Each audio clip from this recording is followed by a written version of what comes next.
What's going on, everybody? Welcome back to the channel and welcome back to another top 10 from Faccis Cinema. Continuing my research and my deep dives into the years starting from 1980 to the present, landing on the year of 1982, where there was a shit ton of great to amazing films that have come out from all kinds of different subgenres of horror. And today I'm going to give you my top 10 from 1982, plus we'll give you 3 honorable mentions. Let's get into 1982. Once again, welcome back. If you are new here, definitely make sure to subscribe to the channel and ring the bell, because that's whenever you will know a new video from Faccis Cinema is up and fresh and ready to roll. Also, to let you know whenever we're going live, depending on whatever kind of show it is. It could be Fudge Monster Live, could be BTM Podcast, could be Watch Until You Drop. Who knows? And who knows what guests may be appearing. So definitely make sure to hit that notification and set alerts to all. All right, so for this, I watched 20 movies once again for the year 1982. I could have watched more, but I really wasn't interested in diving into some of them, so I'm going to be honest. So let's start this off with honorable mentions. All right, honorable mentions for me are Slumber Party Massacre. Group of friends want to have a slumber party. An escaped serial killer, Russ Thorne, is out and about doing what he does with his power drill. It's a fun. This movie gets to the point. It's like an hour and 20 minutes, maybe hour and 15. It's a very short film. The ending third act is actually very, very entertaining. The way that they dispose of Mr. Thorne in the final act is pretty cool. The kills could have been taken a step up, but if you're looking for blood, gore, boobies, lots of boobies, you know, kids doing stupid things, Slumber Party Massacre is definitely a fun watch from 82. I also have Silent Rage. This is a favorite from Lee from Drum Dums and Jason Nike. They always talk about this film. It stars freaking Chuck Norris, so I had to give it a watch. It was a first-time watch. Had a blast. Michael Myers versus Chuck Norris. What else? There is nothing else more to say. It's a really good time. Just not good enough to make it into my top 10, unfortunately, but still worth a watch. And my last one, I'm not the biggest fan of, but it does have great gore and some great kills. I'm talking about Pieces. I know this is, a lot of people really love this. Got the giallo feel. That one kill whenever he stabs the knife down the throat and the knife bends and shit. It's pretty weak, but that scene overall is so iconic on the freaking waterbed. It's a really good kill. The kills are great. The gore's great. Just really wasn't a fan of the movie overall. But I know it has a really big following, so I had to put it on the list just for that alone. So let's dive into my top 10, and yes, they're going to be way different from yours, I guarantee it.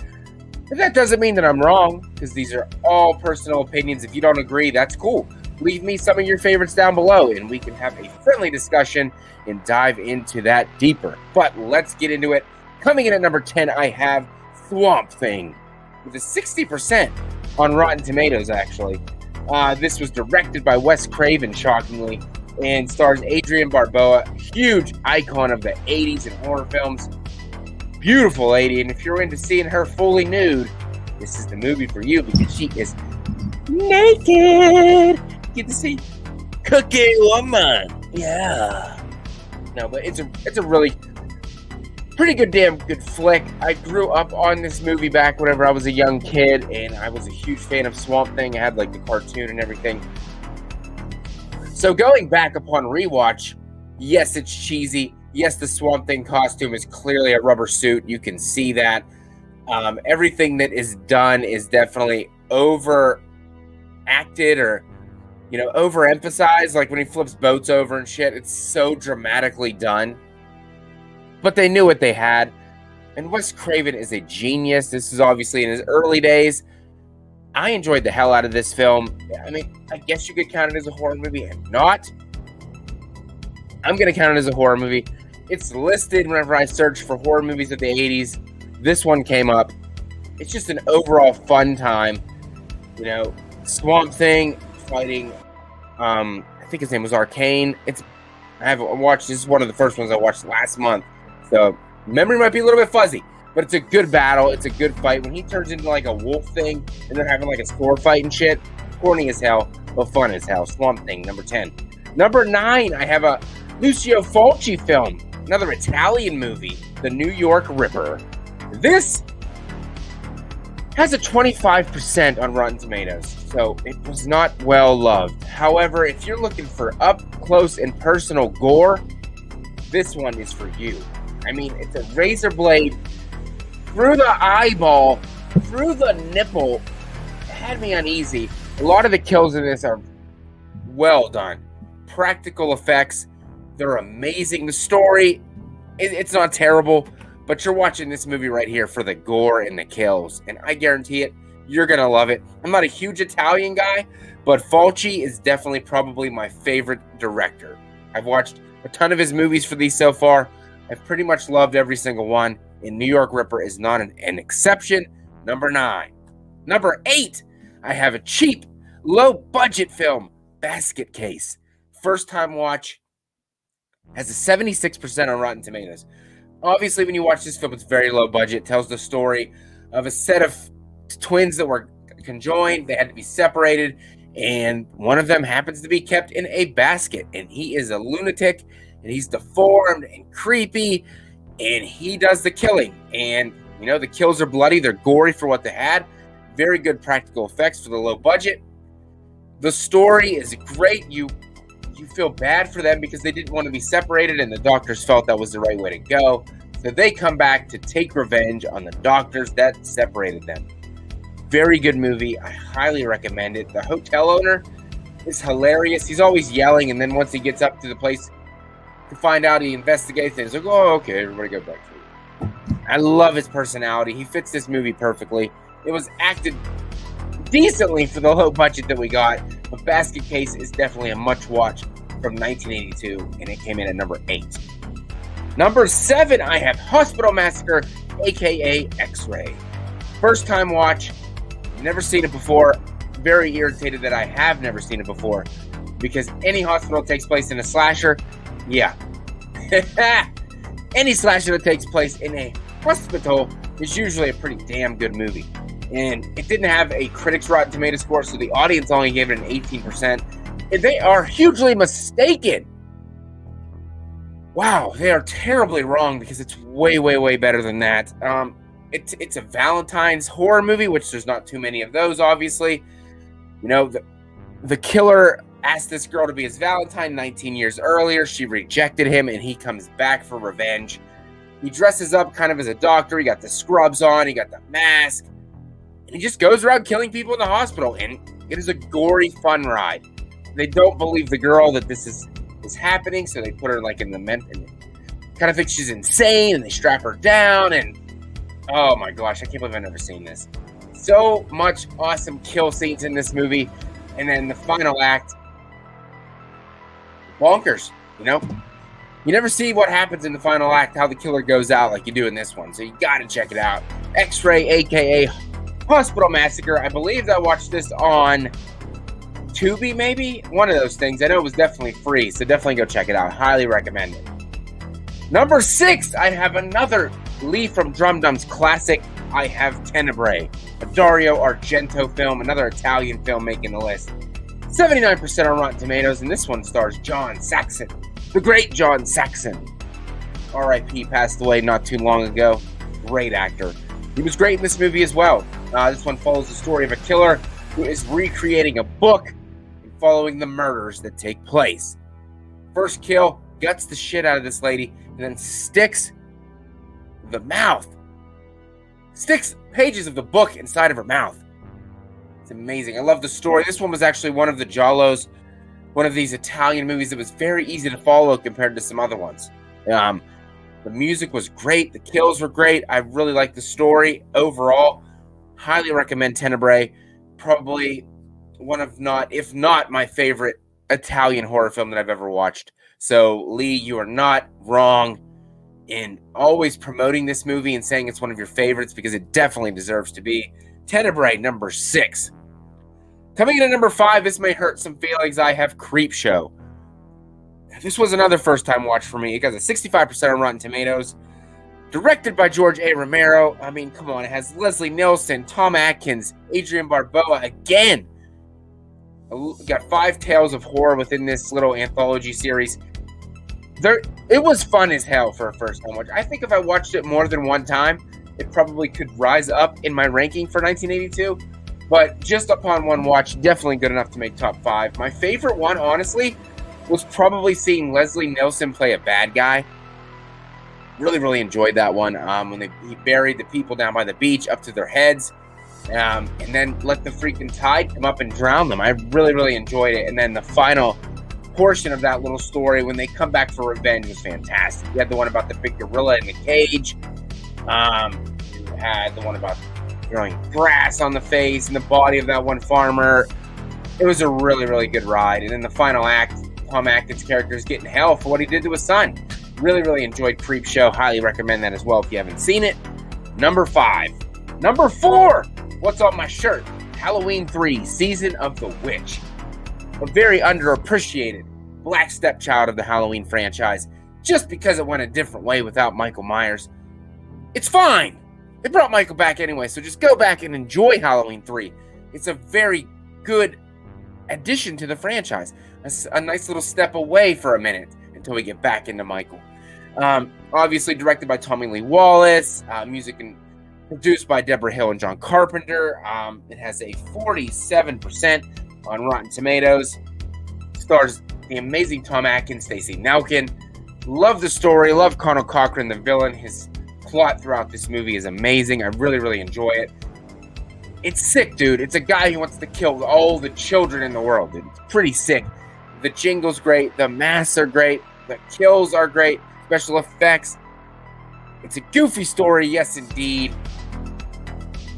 But the whole thing's on me. No, it's a great movie. Always love my Halloween films. I'm surprised it isn't higher, but there was just 3 more movies that I appreciated more from 1982. Number 4, Halloween 3.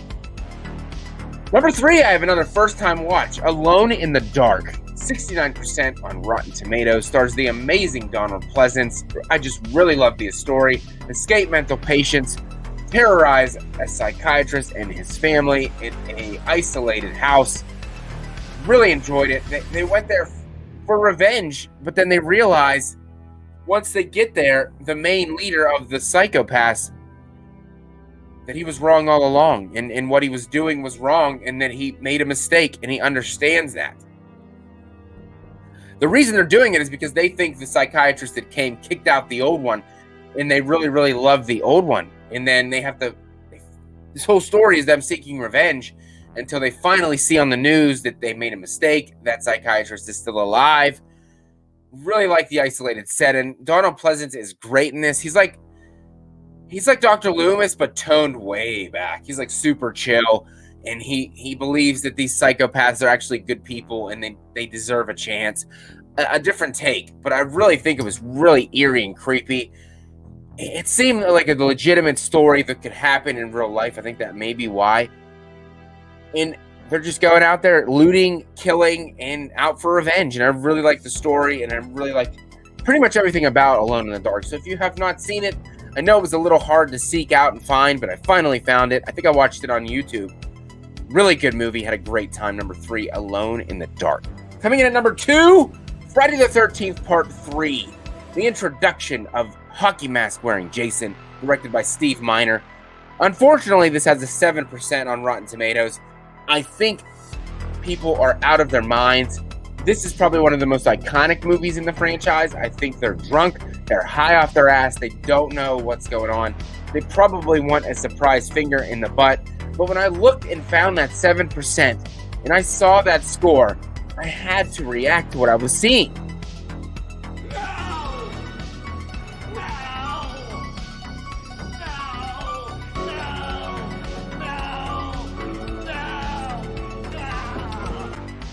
They were out of their minds. I highly disagree.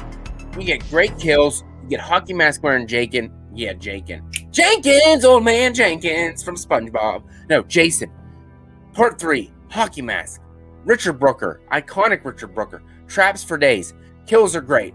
I love the characters. I know people think they're probably some of the worst. I really like them. Shelley, He deserves a chance. We got the stoner couple. Such a variety of characters in this film. We get the biker gang that doesn't fit in here at all, but they're there. You got the 3D special effects, which are terrible in 2D, but you love it because it's corny as hell. The final act, Chris is probably one of the most underrated final girls of all time. She might be my favorite final girl in the Friday the 13th franchise. This movie's amazing. If you hated it before, watch it again. Enjoy it for what it is. I think you're really going to love it. Friday the 13th, Part 3, Number 2.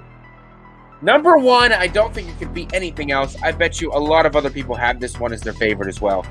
John Carpenter's The Thing, starring Kurt Russell.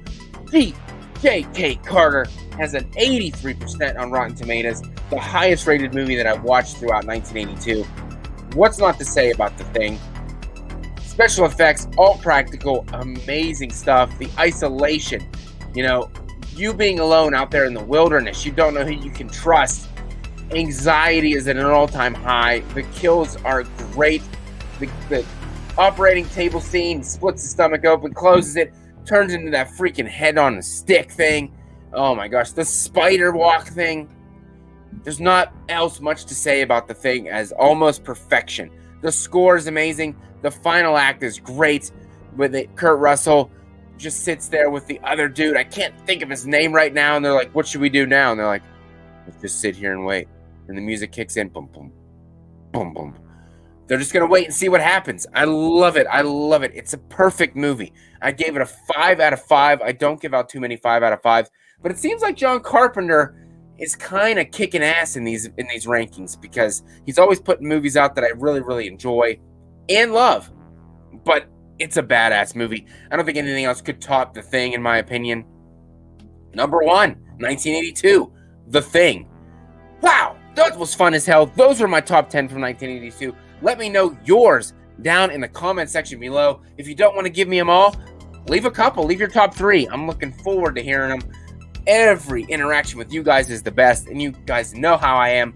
I comment right back along with you. I'm not one of the channels that just, clicks like or whatever. I actually leave a comment back because I love the interaction with you guys. Like I said, definitely make sure to hit the like on the video. It means the world to me. If you're not subscribed, subscribe and ring the bell. Set notifications to all that way you're updated anytime I upload a new video. Always appreciated.